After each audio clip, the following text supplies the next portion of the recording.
Aslında бүгін бізде жаңадан YouTube жоба. Ол жобамыздың аты Доп пен Дос. Бұл жобаның мақсаты мектеп оқушыларының спорттық жолын бейне арқылы баяндау және өз аузынан есту. Сонымен бүгінгі бізде қонақта Абай ұлттық мектебінің волейбол командасының капитаны, 11-ші б сынып оқушысы Нұрболұлы Саян. Саян, қош келдің. Өзіңнің қазіргі таңда қандай мақсаттарың бар, жоспарларың бар, соны айтып өтсең. Қош көрдік досым, жан бауырым. Ал ең бірінші осы жобаңа шын жүректен табыстар тілеймін. Осы жобаң жақсы болып, бұйырса жақсы қаралымдар жинап, дамып кетсін, жетістіктерге жете берсін, жобаң өрлей берсін. Рахмет, мен шақырғаныңа осылай еңбекті елеп, осы жобаға бірінші болып шақырған қонақ ретінде өзім алғысымды айтамын. Енді алдағы уақытта жоспарлар, мақсаттар өте көп. Бұйырса соған айқын мақсатпен жететін боламыз. Енді саған алғашқы сұрағым, өзіңнің спорттық жолыңды қалай бастадың, неге қызығып бастадың, қанша жасында бастадың дегендей. Өте әдемі сұрақ. Ол спортқа келу оңай болған жоқ. Спорт адамның денсаулық кепілі дейді ғой. Спортпен айналысқан баланың жаңағы денсаулығы да жақсы болады, психологиясы да, жаңағы өзінің мінез құлқы да, ішкі тәртібі де бәрі де жақсы болады дейді. Менің спортқа келуім, қателеспесем, 3-ші сыныптан басталды. 3-ші сыныпта мен өзімнің ауылымдағы грек-рим деген күрес болатын. Соған қатысып, сол грек-рим күресінде 3-4 жылымды арнап, біраз жетістіктерге жеткен болатын. Сол грек-рим күрес арқылы мен осы спортқа жақындай бастадым. Біраз спорттарға сол грек-рим күресі осы спортқа алып келді. Енді Саянды біз жақсы танитын болғандықтан, 9 сыныптағы Саян мен қазіргі Саянның айырмашылығы жер мен көктей. Сол себепті өзімнің ойыңды естігім келген еді осы жайлы. Баяғы Саян мен қазіргі Саянның айырмашылығы неде? Қалай өзгерді ме? Не жағынан өзгерді ме? Баяғы Саян мен қазіргі Саянның айырмашылығы өте көп. Баяғы Саян деп мен 8-ші 9 сыныптарда айтсам болады. Қазір 11 сыныппыз ғой.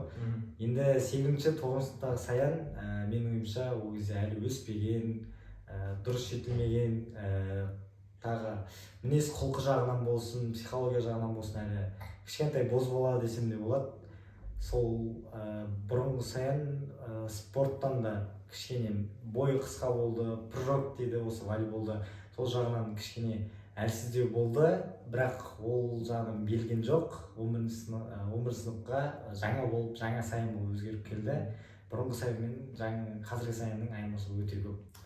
Енді осы уақытқа дейін мектепте 2-3 тоқсан басталғаннан бері басқа мектептермен жолдастық кездесу өткізіп жатырмыз. Сол жайлы, сол жолдастық кездесу ойдағыдай өтті ме, бізге қалай әсер етті, сол жайлы айтсаң. Жолдастық кездесу өте жақсы деңгейде өтіп жатыр. Басқа мектептерді біз қонаққа шақыру арқылы өзіміздің жаңағы игровой опытымызды дамытып, сол басқа мектептермен ойнау арқылы біз жаңағы дамып жатырық та кеңінен. Ең бірінші осы басқа мектептерді шақыру арқылы біз өзіміздің командалық ойынымызды жақсарттық. Одан кейін командадағы бір-бірімізді түсініп, жаңағы ыммен түсініп, ауызбіршіліктерімізді дамытып, одан кейін белгілі бір деңгейден жоғары деңгейге көтерілдік десем де болады. Осы болып жатқан жолдастық кездесулерде өте жақсы деңгейде болып жатыр. Осыны командамен ақылдасып, түрлі мектептерді шақырып жатырмыз. Алдағы уақытта осы аптада қателеспесем 20-ші мектеп келеді. Қолдап кетсеңіздер болады. Өзіміздің спорт залда болады. Рахмет. Енді осы волейболдың төңірегінде болған соң есімізге бірінші әкеміздегі қамқорлық жасап жүрген Мәлік ағай есімізге түседі. Мәлік ағай бізді қанша ұрысса да, ол кісі бізді жақсы көретіні айтпаса да белгілі. Сол Мәлік ағай жайлы өзіңнің ыстық лебізің бар ма? Осы видеоны пайдаланып айтсақ болады. Мәлік ағай біздің қамқоршымыз, әкеміздей болып кеткен адам. Осы мектепке біз 8 сыныптан қабылдандық. Сол 8 сыныптан қабылданғаннан бастап, ол кісі бізді өзіне жақын тартып, осы волейболға деген махаббатымызды аша білген кісі дер. Мәлік ағайға ырза болатыным, ол кісі біз үшін барын салып, бізді қуантуға тырысатын. Тренинг жасатып, бізге жаңағы жаттығулар жасатып, тренировкаға қалмай, өзінің жаңағы ақыл кеңестерін айтып, тек волейболдағы ақыл кеңес емес, өмірлік ақыл кеңесін де айтып, бізге қамқоршы болып жүрген кісі. Мен ол кісіге үлкен алғыс айтамын. Мәлік ағай, осы видеоны көріп жатсаңыз, сізді қатты жақсы көреміз, сізге алғысымыз шексіз. 8 сыныптан 11 сыныпқа дейін бізді жетелеп, әлі күнге дейін өзіңіздің балаңыздай көретініңіз үшін сізге өте қатты рахмет айтамын. Рахмет сізге. Осы жақында ғана шаңғақта жарысы өткен болатын. Сол саған өзіңе шаңғақтармен ойнаған ыңғайлы ма, әлде өзіңнің сыныптастарың, достарымен ойнаған ыңғайлы ма? Жақсы сұрақ. Шаңырақтар жарысы, бірінші шаңырақтар жарысы да өте жақсы. Шаңырақтар жарысының ерекшеліктері жаңағы тек ойын ойнау емес. Шаңырақтар жарысы деген мысалы 8 сынып пен 9 сыныптың ағалық інілік бір-бірімен қарым-қатынасы, бір-бірімен араласуы, 9 пен 10-ның 10 мен 11. Осы шаңырақтар жарысы деген мақсаты мен сол деп ойлаймын. Жаңағы үлкен мен кішінің бір-бірімен араласуы, бір-бірімен ауызбіршілігі, бір-бірін осы бір спортта тоғысып, бір-біріне қолдау көрсетіп, жаңағы бір-бірімен араласуы шаңырақтар жарысы өте керемет. Менің жеке өз ойым, сыныппен де ойнаған жақсы, бірақ шаңырақтар жарысы жақсырақ деп ойлаймын. Сыныппен ойнағанда өз ерекшеліктері бар. Сыныпта өзің танитын адамдар болғаннан кейін, жаңағы өзіңнің сөздерін айта аласың. Сол сияқты жақсы өзінің ерекшеліктері бар, бірақ шаңырақтар жарысы жақсырақ деп ойлаймын. Жолда өзіңнің қойып кеткен кезің, тастағың келген кезің, енді ойнамайын дейтін кездерің болды ма?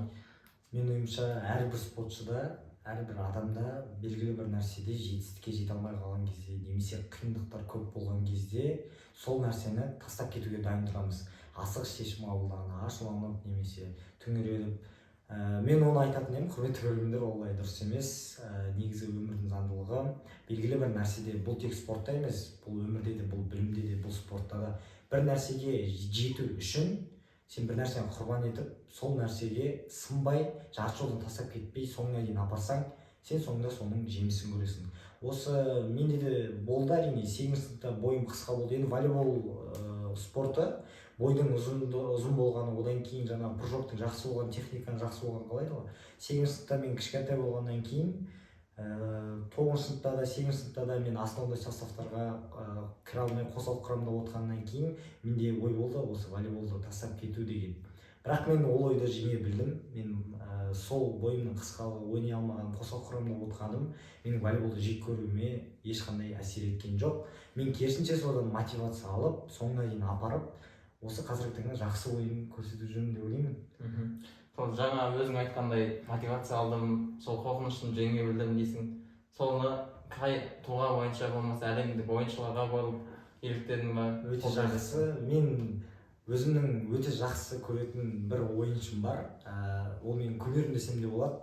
Ол бразилиялық құрамада ойнайтын Дарлан Сауза деген өте жақсы игрок. Бойы да өте ұзын, техникасы да жақсы, допты қабылдауы да, өзінің атакасы да шабуылды өте жақсы деңгейде. Ол Дарлан Саузаның маған ұнайтыны өзінің ұстамдылығы. Жалпы спортта болғаннан кейін тек соны ойнап, сол ойынына қарап том ішуге болмайды ғой. Сол ойында өзін ұстауы, полядағы еркін ұстауы, сол сияқты ұстамдылығы, сабырлығы соны тәнті етті. Мен өзім сол Дарлан Саузаны үлгі етемін. Командастарына да жақсы поддержка беріп, қолдау береді. Сол жағынан. Енді сен өзің биыл 11 сынып оқисың, келесі жылы студенттік шағында, Алла қаласа қалаған оқуыңа түссең, сол студенттік шағында өзіңді волейбол жағынан көре аласың ба? Бұйырса, осы 11 сыныпты бітіріп, барлығымыз грантқа түсіп болғаннан кейін мен волейболды тастамаймын. Студенттік кезімде де волейболды ойнап барып тұрамын жиі. Волейбол қатты жаңағы білімге әсер етпейді. Егер адам үлгеретін болса, сол волейболдың мүлде білімге кері әсер болмайды. Адам үлгеретін болса. Бұйырса студенттік шақта да ойнап тұрамын. Енді подкастымыздың аяғына да келіп жетіп қалдық. Соған сенің өзіңнің түйінді сұрағымды қойсам саған.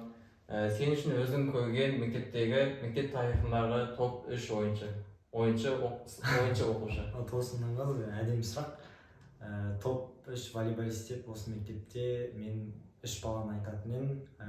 Мен үшін жақын жандар десем де болады. Осы волейболға өзінің қаншама уақытын арнаған, волейбол үшін жанын беретін ойыншылар. Ал енді қызықша топ 3-ке мен өзім ең бірінші Мейіржан деген баланы қоятын едім. ол мейіржанды енді сыныптасы досы ретінде қойып жатыр деп ойламаңыздар. мейіржанның жаңағы поляда ойыны, поляда өз өзін ұстауы, жалпы техникасы соған қарай қойып жатыр. Мен үшін, менің жеке пікірім, мейіржан мен үшін осы мектептегі топ 3 волейболист. Барлық волейболистер осы мектептегі көпке топырақ шашпаймын, олар да өте жақсы ойнайды, олар да өз алдына жеке тұлға, олардың да мықты тұстары бар. Енді топ 3-те мейіржан болатын болса, екінші орынға мен өз басым Роланды қоятын едім. Бәріне қызық шығар, Роланды қалай қойып тұр деген. Ролан енді байланыстырушы позициясында ойнайды. Байланыстырушы позиция өздеріңіз білетіндей өте қиын позиция. Ол позицияда екінің бірі ойнай бермейді. Жалпы өзіңе байқайтын шығарсың, жалпы байланыстырушы бар аз болады. Біздің мектепте осы мен қателеспесем Ролан ғана. Ол байланыстырушы дейтін ол үлкен еңбекпен терең қабілетті қажет ететін позиция болып табылады волейболда. Ойынның жалпы жүргізетін, атака шабуылды шығаратын осы.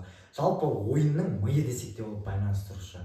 Сол Роланды екінші орынға қоятын едім. Оның тек жаңағы байланыстырушы болғаны үшін емес, оның еңбекқорлығы, волейболға деген жауапкершілігі, тренировкадан қалмауы сол мені тәнті етеді. Топ 2-ге Роланды қоямыз. Ал енді көптен күткен топ 1. Топ 1-де өзің кімді ойлайсың? Кімді ойлайсың? Бітіп кеткен түлек қазір мектепте оқымайтын деп ойлаймын. Топ 1-ге мен әрине өзімнің жақын досым Жасынды қоятын едім. Жасын өте жақсы игрок, өте ақылды. Жалпы өздеріңіз білесіздер, ол алтын белгі. Алтын белгі болса да спортты тастамай, спорттан да жақсы жетістіктерге жетіп жатыр. Ал енді Жасынның не үшін топ 1-ге қойды деп баршаңызды сұрақ болатын шығар. Жасынды топ 1-ге қою себебім ең бірінші Жасындағы ол жауапкершілігі жоғары адам. Бір нәрсеге жауапкершілікпен қарайтын болса, сол нәрсені аяғына дейін апарып, соған бей-жай қарамайды. Одан кейін екінші оның еңбекқорлығы. Ол да волейболдан басында мықты болып кеткен жоқ, бәріміз басында мықты болып кеткен жоқпыз. Ода да қиындықтар болды. Мен өзім байқап жүрдім, біраз қиындықтар болды, бірақ ол берілген жоқ. Керісінше жаттығуларды көп жасап, соның арқасында өзін дамытып, қазіргі таңда өте жақсы позицияда ойнайды. Позициясы тәңкіп. Алаңның кез келген бұрышында ойнайды деп айта аламыз Жасынды.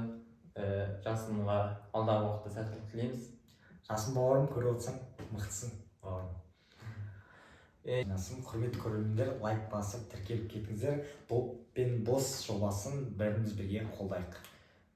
Келесі болып кімді қонаққа шақырған, соны астына жазып кетсеңіздер болады. Өздеріңіздің сыныптас достарыңызды, футболист, болмаса волейболист, спорттың қай түрінен болса да, сол адамды жазсаңыз, біз сол адамды келесі шығарылымдарда қонақ ретінде шақыруға тырысамыз.